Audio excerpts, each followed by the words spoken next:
Hey folks, thanks for watching my monologue. I'd like to encourage you to visit Guns Etc. They're strong supporters of our president and the principles our country was founded upon. Guns Etc. is 10,200 square feet and it's a firearm lover's paradise. And for all your online firearms needs, just click on gunsetc.com. And if you like my monologues, please subscribe to our channel. Thanks.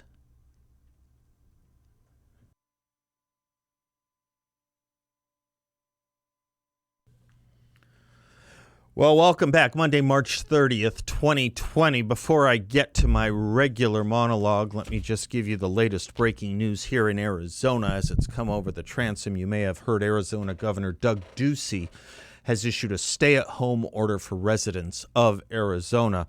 It is set to go in effect tomorrow, Tuesday, at 5 p.m. I have searched the various local news sources and want to quote from the one that I think has done the most comprehensive story on it, and that's from ABC 15 Arizona.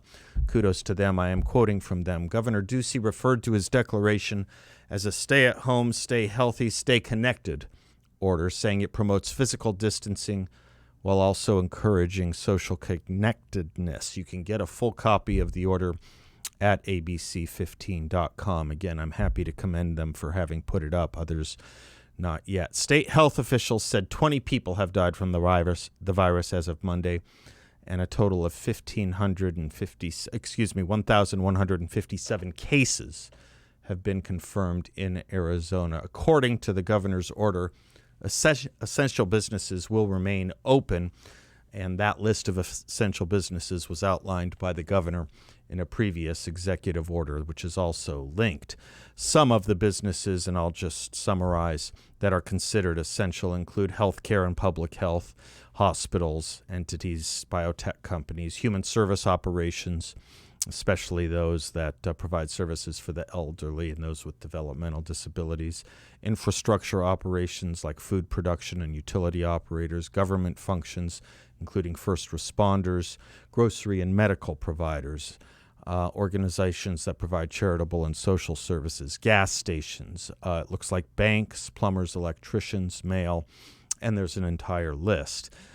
So I wanted to get that to you just right off the bat, and happy to take calls on it. We'll have Brett Johnson, our legal expert from Snell and Wilmer, on in the second hour to discuss with us the particulars of it from a legal standpoint. As to my monologue, what I had prepared to say is as follows. We are trying to stave off and arrest a pandemic. Given what is being recommended, we think we need some second or third opinions. This pandemic, now that it has reached America, has taken 2,951 lives here. This from a tested population of 159,681 cases. That's a mortality rate of about 1.8%. But immediately questions must be asked. We record every case of death from the coronavirus. We have no idea how many people have or have had the coronavirus. Clearly, there are more than 159,681 cases because not everyone has been tested. And that would put the mortality rate at something far less of 1.8%. As Aaron Ben-David and Jay Bhattacharya, professors of medicine at Stanford, have written, the first confirmed U.S. cases included a person who traveled from Wuhan on January 15th, and it is likely that the virus entered before that. Tens of thousands of people traveled from Wuhan to the U.S. in December. An epidemic seed on January 1st implies that by March 9th, about 6 million people in the U.S. would have been infected. If our surmise of 6 million cases is accurate, that's a mortality rate of 0.01%, assuming a 2-week lag between infection and death. This is 1/10 of the flu mortality rate of 0.1%. Again, as we pointed out last week, each death is a tragedy and horrible, but the chance of it is also very small depending on if you contract it and what your age and underlying medical conditions are. Will we see 20,000 deaths here in America? If so, such numbers would be much smaller than our annual rate of flu deaths. Already this year, we have lost 24,000 people to the flu and expect that number to rise at least another 24,000, probably more.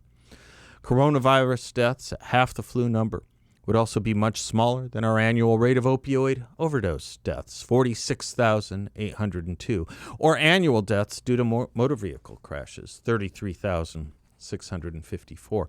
For none of these problems, some anthropogenic and due to acts of volition, some caused by nature, have we or do we change literally everything, from stay-in-shelter orders and travel bans to the shuttering of almost all retail and service businesses.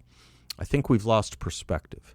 Epidemiologists and others in public health and medical professions have opined that the worst is yet to come, but already they too are offering their own second doctor's opinions. Neil Ferguson, in his Imperial College study, gave us the March 17th headline, quote, "A chilling scientific paper helped upend U.S. and U.K. coronavirus strategies." It warned of 2.2 million deaths in the United States. By last week, Dr. Ferguson changed his predictions, and Dr. Deborah Birx of the White House Coronavirus Task Force said, quote, "I'm sure you have seen the recent report out of the UK about them adjusting completely their needs. It's really quite important. They've adjusted that number in the UK to 20,000. So from 500,000 to 20,000. So when people start talking about 20% of a population getting infected, it's very scary, but we don't have data that matches that based on our experience," close quote. The first Ferguson analysis received a lot of headlines. The revisions downward, not so much. Dr. Anthony Fauci is now making headlines for saying what we've actually been warned about for weeks: bigger numbers, hypothesizing rates could reach the six figures. Sunday, he said, quote, "Looking at what we're seeing now, I would say between 100,000 and 200,000 cases of death," close quote. But then he said, quote, "I just don't think that we really need to make a projection when it's such a moving target that you can so easily be wrong and mislead people," close quote. Though we were told we would see and hear larger numbers as more and more testing became available, they are treated as new and alarming information. Fauci's qualifiers about being wrong will be ignored. His statement, quote, "I've never seen a model of the disease that I've dealt with where the worst case scenario actually came out. They always overshoot," close quote, from that same CNN interview, will be equally ignored. From our freedoms to our economy, how did we lose so much so fast? Let us not dismiss a political tendency at work here, a tendency to blame the president for every wrong thing in this country and for the certainty of it getting much worse. What historian Richard Hofstadter once labeled the paranoid style in American politics to describe the Barry Goldwater movement of 1964 is now firmly at home in our political rhetoric and social rhetoric today. Hofstadter wrote that he used the word paranoid, quote, "simply because no other word adequately evokes the sense of heated exaggeration, suspiciousness, and conspiratorial fantasy," close quote, he was describing in the American right of the early 1960s. From the moment of Donald Trump's election, respected editorialists and political commentators said his election would ensure everything from a global recession to existential threats to our Constitution. Donald Trump, to too many members of Congress, was a dictator and someone who was, quote unquote, tyrannizing our communities. He reminded them of, quote, Germany in the 1930s. The frontrunner in the Democratic Party, Joe Biden, even said our president, quote, was an existential threat to America, close quote. And this all long before anyone knew where Wuhan was or what social distancing meant. President Trump has been routinely compared to Adolf Hitler and Nazis, even, quote, worse than Hitler, close quote. That irresponsible rhetoric, analysis, and forecasting has helped pave the way for simply too much panic or paranoia, a tendency to believe the worst, a disposition to overreact.